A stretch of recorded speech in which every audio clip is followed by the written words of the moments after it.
እንደ ሃይስኩል ተማሪ ፍርድ ለመስማት ቢሮስ መቀመጥ ነበረባችሁ? እናንተ እኮ ትልልቅ ሰዎች ናችሁ። ቢያንስ ለሌላ ሰው አራያ ነው መሆን የነበረባችሁ። እንዴት እንደዚህ አይነት ነገር ታደርጋላችሁ? ቢሮ ውስጥ ትደባደባላችሁ? በጣም ነው የምታሳዝኑት። አለቃ እኔ ምን እንዳደረኩት አለቃ ችግሩ ምን እንደሆነ ራሱ ሊገባኝ አልቻለም። ጸባይ በሙሉ ተቀያየረ። ከረፍት ከተመለሰ በኋላ ምንም ነገር ላውቅ አልቻልኩም። ከዛም ብሶ ይገላምጠኛል። ይበቃል አለቃ ይቅርታ፣ እኔ ትንሽ ስሜታዊ ሆኜ ስለነበር ነው። እኔ ነኝ ተጠያቂ ማለት አልገባኝም። እኔ ነኝ ተጠያቂው ስትል ስለተፈጠረው ነገር በጣም ይቅርታ፣ በጣም ይቅርታ። ብሩክ ይቅርታ አድርግልኝ። ጆከር ምን እያደረክ ነው? እኮ አያር አለቃ ራሱ ነው ጥፋተኛ። ብሩክ ውጣ። አንዴ ጆከርን ብቻውን ማውራት እፈልጋለሁ።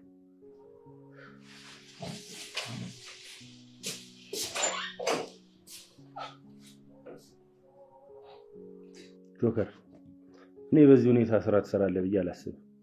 ወስን፣ ተረጋጋ። ስራ ትሰራለህ ወይስ ምንድነው ምርጫ? አለቃ እኔ ብታባረኝም ቅር አይለኝም። ምክንያቱም አንተ ልክ ነህ። ቅድምም ቢሆን እረፍት ስጠይቅ የነበረው እንደዚህ እንዳይፈጠር ነበር። ትንሽ ጥለዋለሁ እና በቃ የሰው ደምድመህ መሄድን መረጥ። አለቃ እባክህን ይቅርታ አድርግልኝ። ሁለተኛ እንደዚህ ችግር አይፈጠርም። ምክንያቱም እኔ ስራ እለቃለሁ። ምን ማለት? ሰላም ሰላም፣ እንዴት ናችሁ የሰኔና የጆከር አድናቂዎች?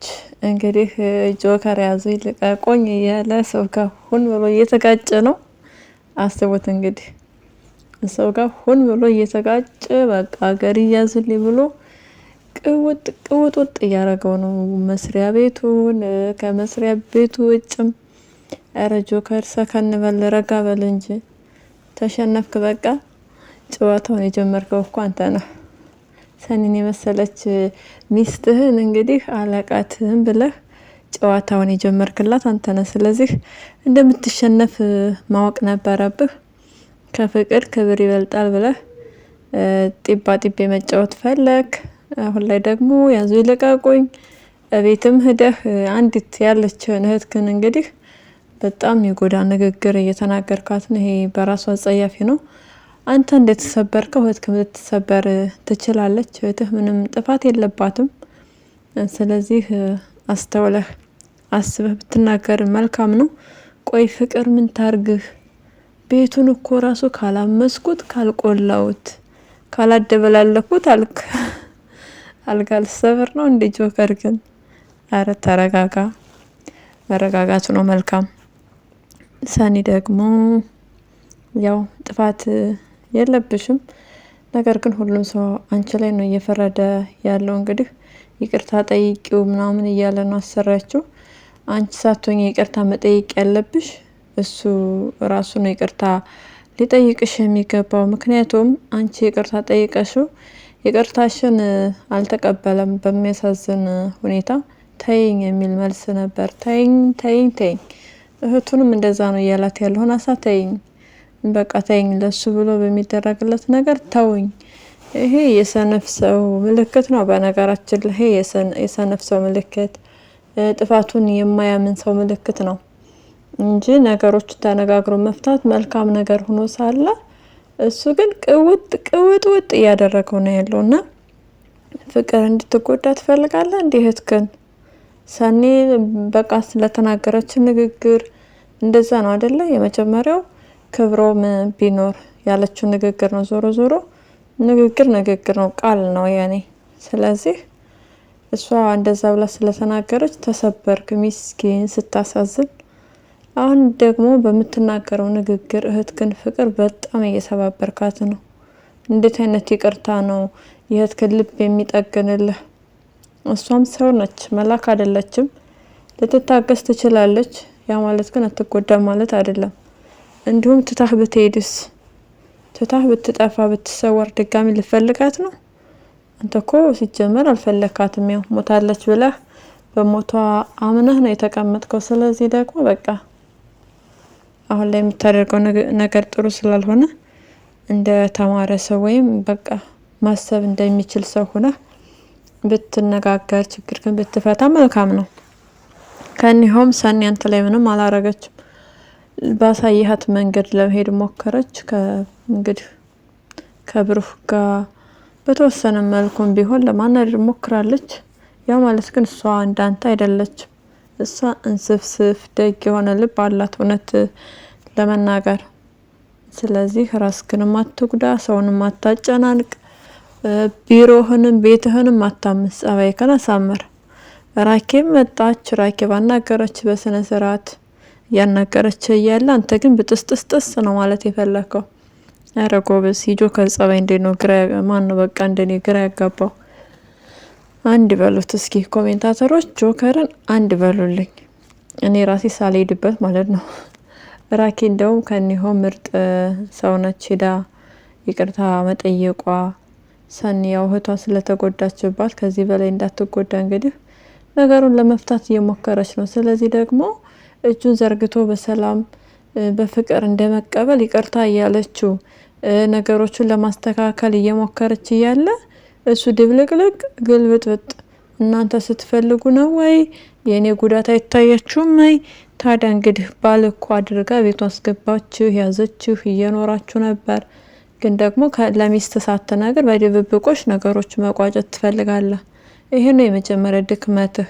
ይሄን አስተሳሰብክን አሁንም ቢሆን ካልቀየርከው አይደለም ሰኒን ሌላ ሴት አግብተህ ራሱ መኖር አትችልም። ምክንያቱም ባልና ሚስት በቃ መነጋገርና መነጋገር መቻል አለባቸው። ለመልካም ነገር ብለህ ነገሮችን ዝም እያልክ በራስ መንገድ የምታደርግ ከሆነ በቃ መጥፎ ነገር ነው ይዞልህ የሚመጣው። ስለዚህ ይሄ ደግሞ ትዳሬን አስደስታለሁ ስትል እንግዲህ ልታፈርሰው ትችላለህ።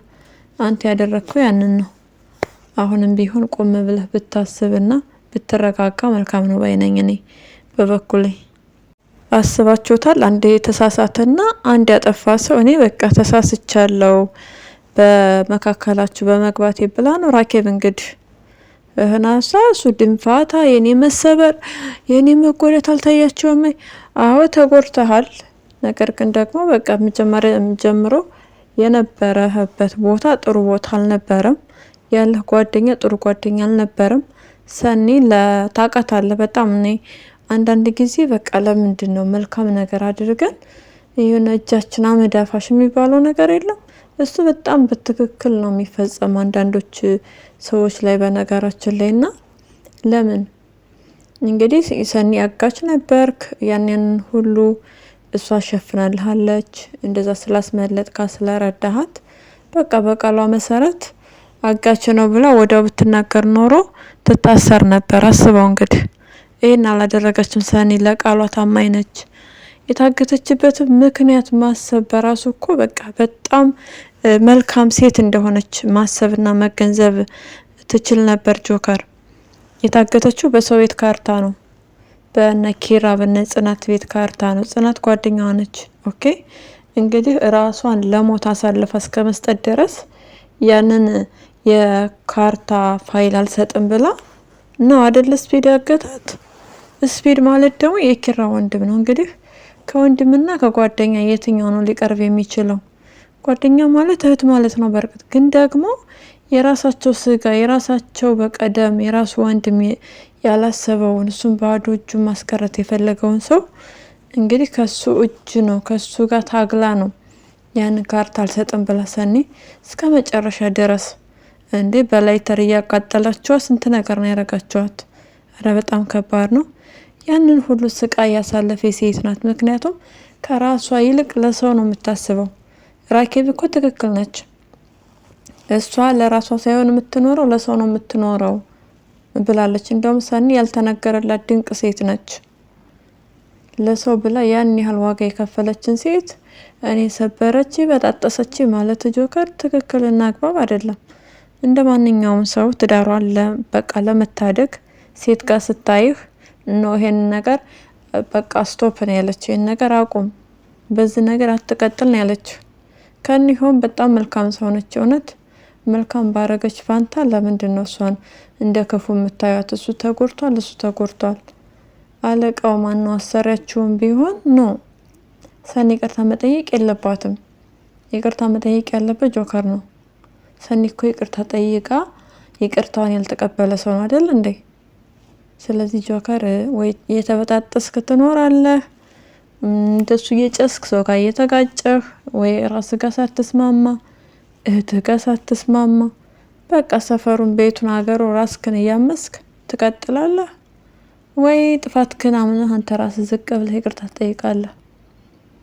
እኔ መጠየቅ ያለበት ጆከር እና ጆከር ብቻ ነው። ሰኒ በጭራሽ ምንም ጥፋት የለባትም። ምንድነው ያጠፋችው? ሰኒ ሄደች ሴት ጋየችው። ፍቅር በዛ ጊዜ እህቱ እንደሆነች አታውቅም። እንግዲህ እህቱ እንደሆነች ሊነግራት በሚሄድ ሰዓት ያው ስፒድ አስወግቶታል። አሁን በቅርብ እንደነገርኳችሁ ስፒድ ጓደኛው ነው፣ የጆከር ጓደኛው፣ ጆከር ወንድሙ ማለት ነው። ስለዚህ የመረጥከው አብረው የነበረው ጓደኛ ጥሩ ጓደኛ አልነበረም። ሰርቆ የሰውን ገንዘብ ዘርፎ፣ አንተም እኮ አናውቅም እንጂ ብዙ ማንነት ግን ያው ከሌባ ጋር የዋለ ሌባ ነው፣ ከአጭበርባሪ ጋር የዋለ አጭበርባሪ ነው። ስለዚህ አንተስ በምን አይነት መንገድ እንዳለፍክኛ በምን እናውቃለን? አናውቅም። ምናልባት እንደ ስፒድ ሌባና አጭበርባሪ ልትሆን ትችላለህ። ኦኬ ያንተኒ ከኋላ ያለው ማንነት ክን ምናምን አላጠኑም። ቤተሰብ የለኝም ስትላቸው እንደዚሁም ደግሞ ቤተሰብ በብር ገዝተህ ምናምን በብር እንትን ብለህ እሱን ነገር ሁሉ ያው ሳንጆ አጋለጠብህ እንጂ እሱን ድራማ ሁሉ ስትሰራ ተቀብለው እየዋሸህ እንዴ እውነት መናገር ቆይ ምን ችግር አለው? እሱን ነገር ሁሉ ሲያደርግ ራኬብም እያወቀች ይቅርታ እያደረጉለት እየኖሩ ነበር አይደለ? ስለዚህ አሁን ላይ ይቅርታ መጠየቅ ያለብህ ራስህ ነህ። ከፍቅር ክብር ይበልጣል ካልክ ደግሞ ምንም ማድረግ አይቻልም። እነሱ በአንተ ክብር በጭራሽ አልመጡብህም። በጭራሽ ጓደኞቿ ጋር ስትሄድ ጓደኞቿ ጋር ይዛ የሄደች ጓደኞቿ ጋር እያስተዋወቀች ሰኒ እንደሷ ያከበረህ ሰው የለም። ድጋሚ እንደሷ የሚያከብርህ ሰውም የለም። የእውነት ሰኒ በጣም መመስገን በቃ የሚገባ ሴት ናት ብዬ ነው እኔ በበኩል የማስበው። ራኪ ይቅርታ መጠየቅሽ ጥሩና ትልቅ ነገር ነው። ደግ አደረግሽ። ስለዚህ ከዚህ በኋላ ካንቺ የቀረ ምንም ነገር የለም። እንግዲህ ራኪ አናግረው። ራኪ ጋር መግባባት ያልቻለ መስማማት ያልቻለ እሺ አመሰግናለሁ ብሎ ነገሩን ፈቶ በሰላም መኖር ሲችል ዘራፍ አካኪ ዘራፍ የእናንተ ጉዳት ብቻ ይታያቸዋል። እናንተ ስትፈልጉ እንደዚህ፣ እኔ ስፈልግ እንደዚህ። አንተም እኮ እየተጎዳህ ነው አይደል እንዴ? እህትክን እያመስክ ቤትህን እያመስክ ራስክን እየበጠበጥክ ታዲያ ይሄ ኑሮ ነው እንዴ? ስለዚህ እሷ ብቻ አይደለችም እየተጎዳች ያለችው፣ አንተም እየተጎዳህ ነው፣ እሷም እየተጎዳች ነው። የሁለታቸውን ጉዳት ደመረህ ችግርክን ብትፈታና ብትኖር መልካም ነገር ነበር። ግን የተሰጠን እድል እያባከንከው ነው። ከዚህ በኋላ ከራኬብ የቀረ ምንም ነገር የለም። ራኬብ ቴንኪው ማለት እንፈልጋለን። ከዚህ በኋላ የራሱ የጆከር እና የጆከር እንግዲህ ጉድለት ድክመት ነው እንጂ ከራኬብ የቀረ ምንም ነገር የለም። ስለዚህ ለራኬብ ያለን አመለካከት ሊቀየር ይገባል። ራኬብ በመካከላቸው ውጭ አትግቢ ምናምን እያልን እስካሁን ድረስ ራኬብን ስንጫናት ነበር አይደለ? ከዚህ በኋላ በቃ ራኬብ ነጻ ነች። እንግዲህ አስቦት ራኬብ ሄዳ ጆከርን ይቅርታ እንደጠየቀችው ልታናግረው እንደፈለገችና ንግግሯን እንዳልተቀበላት ይቅርታዋንም እንዳልተቀበለ እንደውም እንዳመነጫጨቃት ብትሰማ ሰኒ ምንድን ነው የሚፈጠረው? እህቷን ያላከበረላትን ሰው ልታከብረው አትችልም። እሱን አክብር እያለች ነው ከእህቷ ጋር የምትጣለው አይደለ? ስለዚህ ደግሞ ሰኒ ብትሰማ በጣም ከባድ ነገር ነው የሚፈጠረው። እህቷ እንግዲህ ታረቁ ብላ መታረቅ ካልፈለክ ማን ነው ሊያስታረቅ የሚችለው? ሊያስታረቅ የሚችለው ሌላ የውጭ ሰው መጥቶ እንደዛ ደግሞ በጣም ይደብራል። እህቷን ነው አክብረህ እንደውም እህቷ ከስህተቷ ስትማር በቃ በጣም ደስተኛ ሆነ መቀበል ነበረብህ። ግን ደግሞ ያዙ ልቀቁ ይዘራፍ ምናምን ካዋጣህ እንድትሞክረው ነው እንግዲህ። በዚሁ እየጨስክ መኖር ከፈለክ መልካም የመጨስ ጊዜ ይሆንልህ። እረፍት ስጡ። እኛምት ፍቃድ ቀብጥስ መንጥስ አያስፈልግም። ሰኒ እወጣለሁ ብላለች። ሰኒ እወጣለሁ ስትል ደግሞ አስቡት ለምን ምናምን እንደዛ ይላል። ጸባዩ ይሄ ነው ተብሎ የሚያዝ አይደለም የጆከር። የሚገርመው ነገር ጸባይህ አመድ ነው። አመድ ሲይዙት ያቃጥላል አይደለ? ልክ እንደዛ ነው። ከባድ ነው ጸባይህን ማስተካከል መቻል አለብህ። እንደፈለክም ፉያልክ እንደፈለክ እየተናገርክ ነገሮቹ ይስተካከሉ ስትባል ነገሮችን ጭስስ አድርገህ እያበላሽ አይደለም። ስለዚህ አሁን ሰኒ እወጣለሁ ብላለች። በቃ ሰኒ ትልቀቅ ስራ ቦታውን። የተሰጠህን እድል አልተጠቀምክበትም። ከይቅርታ በላይ ምንም ነገር ስለሌለ ይቅርታ ስትልህ ወረወርካት ጭራሽ። ስለዚህ አንተ ስራህን ስራ፣ ሰኒ ደግሞ ትወጣልሃለች። በቃ ይሄ ካስደሰተህ ከዛ ደግሞ እኔ እኮ እንድትወጣ አልፈልግም ምናምን ብለህ ልታለቃቅስ ነው። ብሩክን ደግሞ እንደዛ አንተ ራስህ ገፍትረህ ምናምን፣ ኧረ በጣም ነውር ነው። ብሩክ ቆይ ምን አደረገህ? እንደ ማንኛውም እንግዲህ ወንድ ሰኒን አያት፣ ወደዳት። እንደማታፈቅረው ያውቃል። ፍቅሩን እንደማትቀበለው እኮ ግልጽ ነው። ግን ደግሞ እየሞከረ ነው። እርግጠኛ አይደለም፣ እየሞከረ ነው። ምናልባት ታማኝም ሊሆንላትም ይችላል። ምናልባት የሚያላግጥ የሚያጭበረብርም ሊሆን ይችላል። እሱ አይሆንሽ ምናምን ትላታለህ። ለእሷ ራሷ ታውቃለች አይደለ? ስለዚህ ትክክል አይደለም ጆከር እያደረክ ያለው ነገር። ሰውንም ከመግፋት ቃል ላይም ከመጮህ። ቃልማ በጣም ታሳዝናለች። መጀመሪያ አካባቢ ጆዬ እያለች ትንሽ አልወደድናትም ነበር ጸባይዋን። ግን ደግሞ በደንብ እየዋልን እያደርን ስናቃት ይበልጥ ደግሞ በቃ እሱ ነው እኮ ቦታ ይሰጣት አይደለ? እሱ ቦታ ባይሰጣት በቃ የእሷን እጅ እየያዘ በቃ በሚሄዱበት ሁሉ እንደዛ ነበር ኖሯቸው። ሴት ልጅ ደግሞ ቦታና ፊት ካልሰጧት በጭራሽ ማንም ወንድ ላይ አትንጠላጠልም።